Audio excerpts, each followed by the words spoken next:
Assalomu alaykum. Men Polvon Nilufar. Samarqand qiziman. Maqsadim har bir jangimda g'alaba qozonish.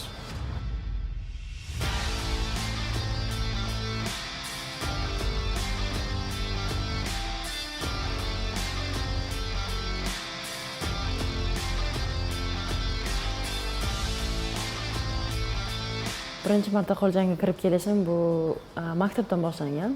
Maktabimizda 5-sinfda o'qirdim. O'sha bitta trener bor edi, qiz bola trener bor edi. O'sha payt dars berardilar, shularga qiziqib, uydagilarga taklif bildirganman, xohlayapman shu sportga borishni, qo'yishlaringizni xohlardim deganman. Keyin oyim rozi bo'lib, oyim o'zi olib borib qo'ygan meni. Juda ham sho'x bu lekin. Men maktabim, buradagi mobayam Bolaligidan juda sho'x qizcha edi. Ayniqsa 1-sinfga chiqqanida ustozlari bir joyda o'tirmaydi deb aytishardi. Lekin shunga qaramay, biron marta sinfdoshlari, dugonalari bilan urushmagan. O'qishga ham qiziqishi baland bo'lgan. Sportga borishni ham maktab vaqtidan boshlagan edi. Maktab zalida ayol murabbiyi bo'lgan. Xuddi shu murabbiy qizimdagi sportga bo'lgan qiziqishni ko'rib shug'ullantira boshladi. Uyga kelib, men ham ustozim kabi sportchi bo'laman deb aytgan. Boshida qarshilik qildik, ammo keyin qizimizning ishtiyoqi balandligini ko'rib, qarshilik qila olmadik. Zalga boraver deb aytdik. Keyinchalik dadasi bilan maslahatlashib, qo'l jangiga berishga qaror topdik. Musobaqalarga qatnashganlarni, bu sport qiyinligini ko'rib, baribir qiz bola deb qarshilik bildirganmiz. Lekin bu o'zi boraman deb turib olgandan keyin dadasi rozi bo'lib, boshqa murabbiyga, ya'ni Nazir akaga olib bordilar. Ammo shu kungacha bu sport turiga borishidan qo'rqaman. Chunki onaman. Bolam musht yemasin deb xavotirda bo'laman. Qizimni musobaqalarini, jangga chiqishlarini umuman kuzatmayman. Qaramayman. Jangi o'tganidan so'ng o'zi qo'ng'iroq qilib, "Oyijon muborak bo'lsin" deydi. Shu bilan tinchlanaman. Qizimga tilaklarim omad yor bo'lsin. Davlatimizni nomini tanitsin va baxtimizga sog'-salomat yursin. Oilamda 6 ta farzandim. Men maydasi Nilufar. Qizim tug'ilgandan keyin 6 ta qiz bo'lgandan keyin Nilufarni o'zini to'y qilib berganman xalqqa. Bolaligidan yigitday katta bo'lgan. 5-sinf edi. 4-maktabimizda zalida qo'l jangi bo'yicha guruh ochilgandi. Unda bir qizcha rahbarlik qilardi, trenerlik qilardi. 2 hafta o'tib kelib bormayman degandan keyin yana 1 yil o'tdi oradan. O'zi kelib, endi men o'zim boraman deb qo'l jangi bo'yicha shug'ullandi. Keyinchalik shu yerda o'zimizning qishloqdan bir yigit trenerlik qildi. O'shani davrida boshlab O'zbekiston chempionatiga chiqadigan bo'ldi. Bir qiziq voqea bo'lgan. Birinchi marta men buni qo'l jangiga respublika chempionatiga olib borgandimda, atrofda shunaqa qizlar turardi, hammasi menga tahlil qilib bergandi bolalarga, mana bu kishi jahon chempioni, mana bu kishi Osiyo chempioni deganda, o'sha vaqtda juda ko'p o'ylanib qolgandim. Meni qizim ham shunaqa bo'lar ekanmi, shu darajaga yetar ekanmi deb. Xudoga ming qatla shukr, mana boshlab O'zbekistonda o'sha 16 yoshidan boshlagan bo'lsa, keyinchalik asosda o'sha 17 yoshiga jahon chempionatiga qatnashib, yoshlar o'rtasida jahon chempioni bo'ldi. Oxirgi vaqtlarda bu sport maktabida Nazir Mo'minov rahbarligidagi guruhga qatnashdi. Shu Nazir Mo'minov rahbarligida hozirgacha hamma sorenovaniylarga qo'shiladi va Nazir shu qizimni to'g'ri yo'lga tarbiya qilib, hozir mana Osiyo chempioni, jahon chempioni, Yevropa chempioni unvonlarga ega bo'ldi. Musobaqa agar televideniyada ko'rsatsa men ko'rishim mumkin, lekin onani mehri boshqacha-ku, onasi ko'ra olmaydi. Birinchi menga telefon qiladi, shunaqa bo'ldi deb. Yo shu jangi tamom bo'lgandan yo o'zim telefon qilaman. Yoki u yoqdan videosini tayyorlab beradi, qatnashganini. Shularni ko'rib, onasi bilan ikkovimiz faxrlanib o'tiramizda. Bizda faqat Nilufar sportchi, Xudoga shukr. Beshovi ham hayoti yomon emas, baxtli yashayapti. 12 ta nevara bor ulardan. Kattalari mana hozir nevaram shu yerda yuribdi. u ham borib qatnashgandi. Hozircha bir boshqa sohaga o'tib ketgan. Lekin maydalari hali yosh, ular 5-6 ga kirganlari hozir ham shu xolasini qo'lqopini kiyib, shlemini kiyib, faqat shu bilan shug'ullanadilar. Nilufar qizim, hayotingga omad yor bo'lsin hamma vaqt. Hamma vaqt piri ustozlar madad berib, sen eng kami 10 marta jahon chempioni bo'lib, agar shu tur Olimpiada o'yinlariga kirsa, Olimpiada chempioni bo'lishni tilakdoshiman.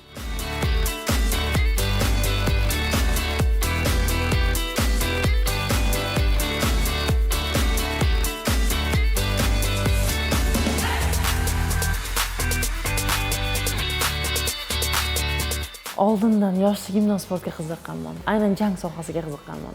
Men xohlardim harbiy xizmatchi bo'lishni. Shu qo'l jangiga kirgandan keyin bilganman, shu qo'l jangi tomonidan harbiy xizmatchi bo'lish osonroq degan gapni eshitganman. Keyin bilganman shu meni yo'lim, shunga tayyorlanib ishga kirishim kerakligini bilganman. Shu tufayli ish sababli tushunib yetganman, shu sport menikiligini. Qo'l jangi bu men uchun sport ham, hayot tarzim va san'atim. Qo'l jangi hayotim mazmuni desam bo'ladi. Qo'l jangi shunaqa fazilatlarni shakllantiradiki, chidamkorlik, diqqat e'tibor, sabr, matonat, mas'uliyat. Qo'l jangida hamma narsa bor. His, tuyg'u, xarakter, aqlan, kuch ham kerak. O'ylaymanki, ko'proq aql kerak. Aql. Har bitta vaziyatdan chiqib ketishda, masalan, yutqazayotgan paytingiz qanday ochko olishda, qanday raqibdan ustunligingizni bilishda, yo raqibingizni bo'sh joylarini bilishda, masalan, qanday ishlasangiz nima bo'lishida. O'ylaymanki, ko'proq aql ishlash kerak.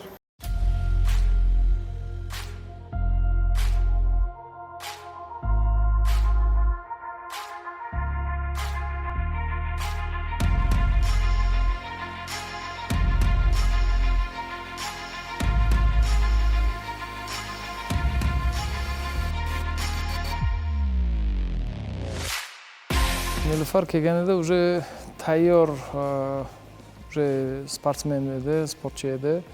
Sababi u boshqa trenerda уже trenirovka qilib, shug'ullanib yurgan edi.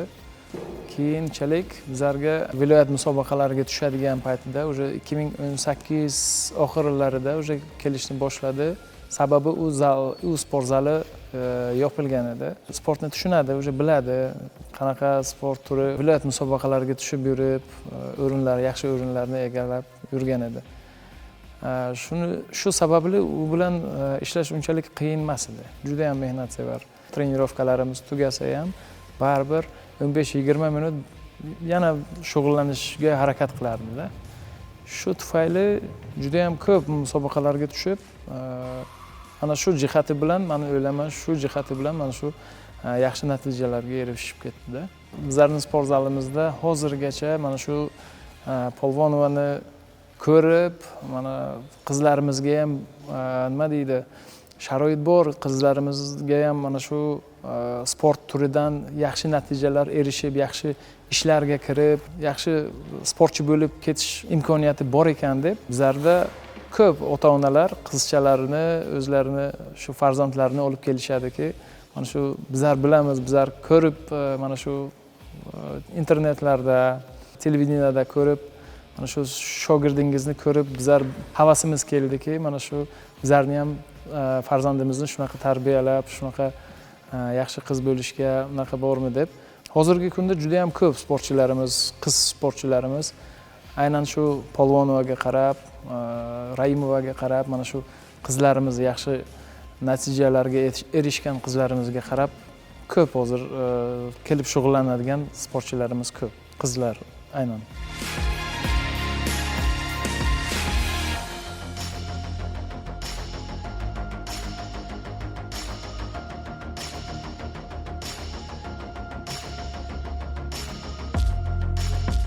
Birinchi kun 2022-yilda trenirovka kelgan paytim Nilufar opam birinchi bor jahon chempioni bo'lgan edilar va shu kundan beri men o'zimga maqsad qo'ygandim. Men ham shu kishiga o'xshab, men ham xuddi shunday jahon chempioni bo'laman deb va 2024-yil shu maqsadimga erishdim. hammasi shu trenerlarim va shu opam sababchi bo'ldilar. Chunki bular bizga ruhan va jismonan hammasiga yordam berdilar. Trenirovka payti, trenirovkadan tashqari ham. Chunki opamning xarakterlari juda ham yengilmas.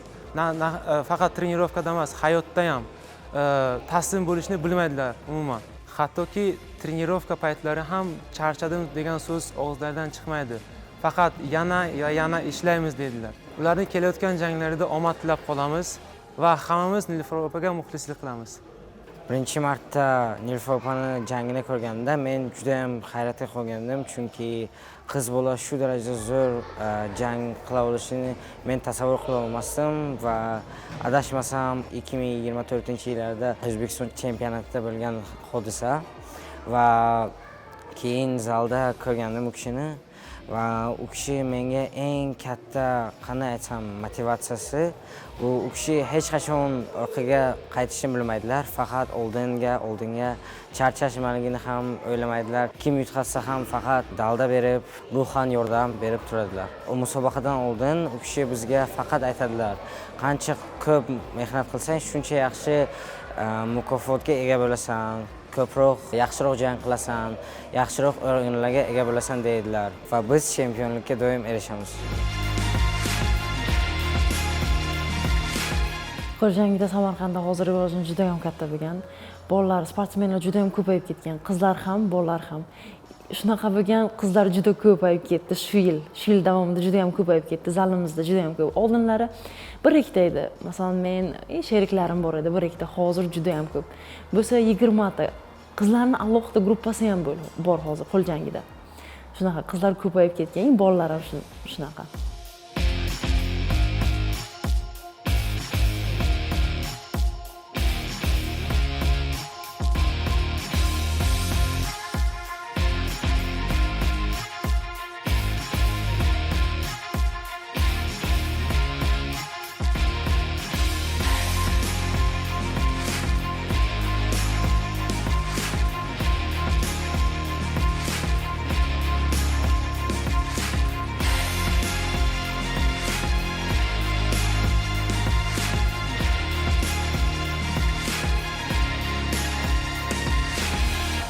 Agar sportda bo'lmaganimda men o'qishni tanlardim.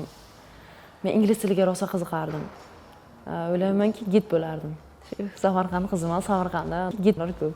Men trenirovka, masalan, mashg'ulot shug'ullanaman, shuncha shug'ullandim, shu narsani jangga chiqarib berishni. Men protsessdan maza qilishni xohlayman. Yutishni ham, yutqazishni ham o'ylamayman. Men xohlagandek jang qilishni xohlayman, faqat jang qilishni, chiroyli jang ko'rsatib berishni, shu jarayondan maza qilishni xohlayman bo'ldi. Usulim bu stoykada urishish. Qo'l oyoq.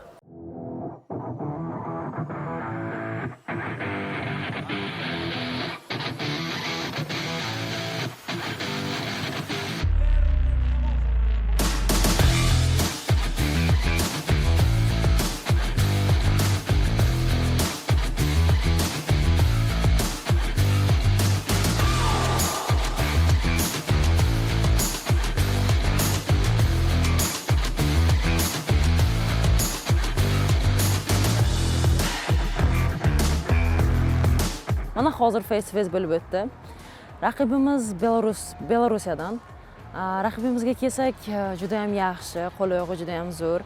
Oldingi janglarni ko'rganman. Bizlardan opamiz urushgan u bilan. Uni jangini kuzatib, videolarini kuzatib tayyorgarlik ko'rdik. Juda ham yaxshi jangchi.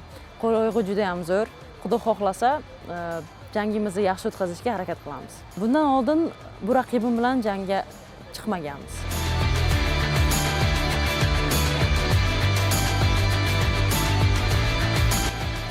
Сейчас у нас профессиональный турнир.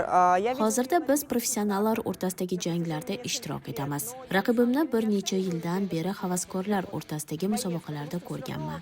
Lekin men odamlarni faqat jangchi sifatida baholamayman, chunki har bir jang har xil kechadi. Hatto sportchilar ham boshqacha jang qilishadi. Shuning uchun har kimning zarbasi ham, jang uslubi ham turlicha bo'ladi. Lekin men Nilufarni yaxshi inson sifatida ko'rganman. Juda yoqimtoy qiz, doimo salomlashadi. Assalomu alaykum deydi. musobaqalarda menga yaxshi kun tilaydi. Shuning uchun u menga inson sifatida yoqqan va menga u bilan ringda uchrashish taklifi berilganida juda xursand bo'ldim. Shu sababli u bilan ringda bo'lishish men uchun sharafli hisoblanadi. Bu bizning O'zbekistonga va qadimiy Samarqand shahriga ilk tashrifimiz sanaladi. Bu yer menga juda yoqdi. Mevalari, milliy taomlari juda mazali. Ayniqsa mehmondo'stlik yuqorida ekan. Shuning uchun yana bir bor O'zbekistonga kelishga qarshilik qilmagan bo'lardim. Hammasi uchun katta rahmat. Toshkentda o'quv yig'in mashqlarida bo'lgan paytimiz albatta Samarqandni sog'inaman. Samarqandda bugun keladi. Samarqandda shug'ullangim keladi. Juda ham sog'inaman. Qaytib kelgim keladi. Lekin musobaqa tayyorgarlik ko'rish uchun majburimiz u yerda turishga, mehnat qilishga, sborlarga qatnashishga. Jangimda orqaga qaytmayman, faqat to'g'riga, faqat hujumda ishlayman men. Trenerim shuning uchun tank deydi. Keyin mashg'ulotlarda ham shunaqa. Mashg'ulotlarda ham faqat mashg'ulotlarda qatnashib, mashg'ulotlarni qoldirmasdan, faqat zalda bo'lib, joyi kelgan o'zi qaytib chiqargan zaldan. Bo'ldi, bor, ketaver, damingni ol degan paytlar bo'lgan. Shuning uchun tank deydi. Hazil sifatida bizlar Nilufarni tank deymiz. Tank deyishimiz ikkita sababi bor. Birinchi sababi Nilufar hech qachon jangda orqaga ketmaydi. Hamisha oldinga urushishga ketadi. Ikkinchi jihati, musobaqa har kuni bo'lsa ham yo'inki mana shu tayyorlash jarayoni, zbor deymiz, trenirovka jarayoni har kuni bo'lsa ham bu qiz hech qachon o'zini olib qochmaydi. Ming qancha og'ir bo'lsa ham sog'inadi, uyini sog'inadi baribir. Trenirovka jarayonlarimiz faqat Samarqandda bo'lmaydi, Toshkentda ham bo'ladi, Andijonda, har viloyatlarimizda bo'lib turadi. Shunga aytadiki, uyimni sog'indim, lekin trenirovkam birinchi o'rinda. Albatta trenirovkani qilishimiz kerak, tayyorgarchilik ko'rishimiz kerak deb hech qachon biron marta aytgani yo'qki, yo'q, men uyga boraman, bo'ldi, men shu bilan bas, hozircha charchadim degan gapni hech qachon eshitganimiz yo'q. Trenirovka qilamiz, tayyorgarlik ko'ramiz, chiqamiz. Birinchi trenerim bu Zuhra opa bo'lgan. O'zimizni qishloqdan, o'zimizni nimadan u kishiga havas qilib borganman. U kishi turmush qurgandan keyin zalimiz yopilib ketdi va boshqa trenerga o'tdim. U ham o'zimizda Abdulla aka edi. U kishiga ham ozroq turnof qilib, u kishining litsenziyasini olib qo'yishdi va zalimiz yopilib ketdi. Keyinchalik o'zimizni aka-ukalar Hasanov Jasur va Muyunov Nazir akalar kelganman. Ularning qo'l ostida respublikalarda chiqishni boshlaganman, musobaqalar ko'rishni boshlaganman. Respublikalardan chiqqandan keyin, natijalar qilganimizdan keyin O'zbekiston bosh treneriga borganmiz. Nabi Kadirov. U kishi ham men ustimdan ko'p ishlagan, ko'p har o'quv yig'inida meni urishib, xatoyim ustida ishlab, ko'p mehnatlar ketgan menga. Meni urishaveradi, polvon va ishlayveradi. Men bilaman, bu yaxshi tarafdan. Menga o'sha e'tibor qiladi, ishla deydi, yaxshilikni xohlaydi, yaxshi bo'lishimni xohlaydi, natijalarni yaxshi qilishimni xohlaydi. Murabbiylikda unaqa qobiliyatim yo'q deb o'ylayman. Murabbiylikni eplolmayman. Bolalar bilan ishlash juda ham qiyin deb o'ylayman. Xohlardimki, keyinchalik o'zimning ishimni, shu Milliy gvardiyada xizmat qilib, O'zbekistonga xizmat qilib, ishimni davom ettirishimni xohlardim. Agar vaziyat bo'lib qolsa, zal ochib o'zim trenerlik qilish niyatim bor. Opalarim farzandlarini boshqa yo'nalishga qo'ygan, ya'ni o'qishga, birontasi hunarmandchilikka. Ularni qiziqishi boshqacha. Sportga qiziqmaydi ular. Lekin xohlardim, opalarim bolalarni masalan o'zim o'rgatishni xohlardim. Jiyanlarimni o'zim olib kelib sport bilan shug'ullantirib, o'zim shunaqa o'stirib, opalarimni juda ham yaxshi ko'raman. Tasavvur qila olmaysiz, juda ham yaxshi ko'raman. Meni hayotimda juda ham o'rinlari juda ham katta. Opalarimni bironta muammosi chiqib qolsa, bironta kamchiligi bo'lib qolsa, menga telefon qilib aytadi. Nilufar, shunaqa vaziyat bo'lib qoldi. Shunaqa narsani hal qilib ber. Uni hal qilib berish men uchun qandaydir faxr, qandaydir burch deb bilaman. Uni bajarib bersam, bironta muammosini hal qilib bersam, men uchun qandaydir xursandchilik. 6 ta qiz bo'lsa ham, eng kichkinamiz shu bo'lsa ham, lekin bizni nimamizni ko'proq biron narsaga muhtoj bo'lib qolsak, u bizga yordam beradi-da. Ukam bo'lsa ham, mendan kichkina bo'lsa ham, biron narsa kerak bo'lsa ham, u bizni qo'llab-quvvatlab, har doim men borman, opa, ziq bo'lmang deydi-da. Lekin ota-onamning eng erki qizi. Oyim uni jangini ham ko'ra olmaydilar.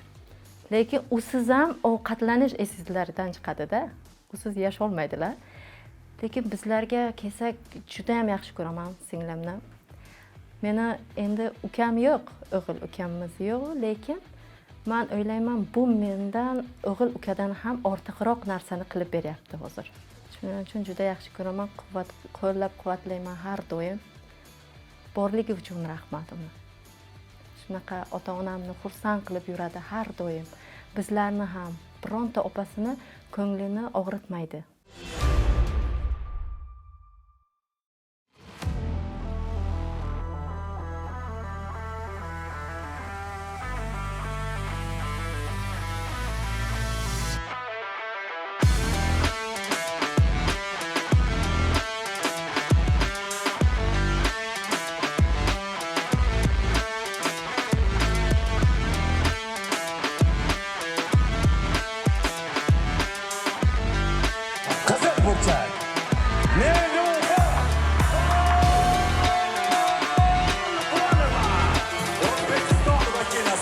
Xalqaro o'yinlarda shu 2 yildan beri men 2023-yildan beri 2 yil davomida qancha xalqaro musobaqalar bo'lgan bo'lsa, hammasiga qatnashganman.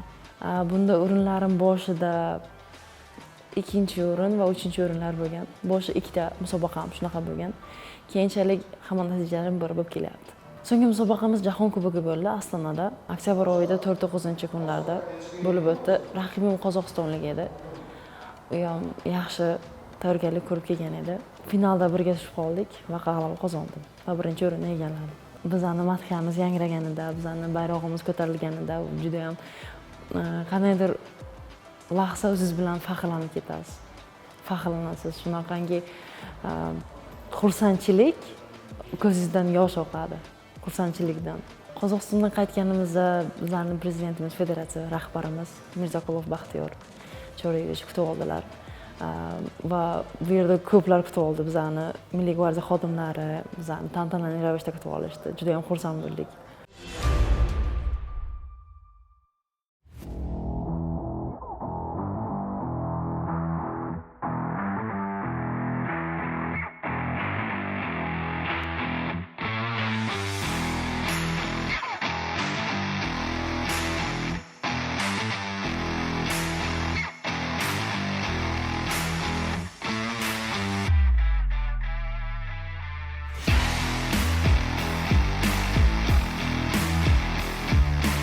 Tanlov bu yo'lingizdagi, hayotingizdagi qiyin damlarda, masalan, ishni tanlash yoki o'qishda, masalan, o'qishimni tanlashda ham.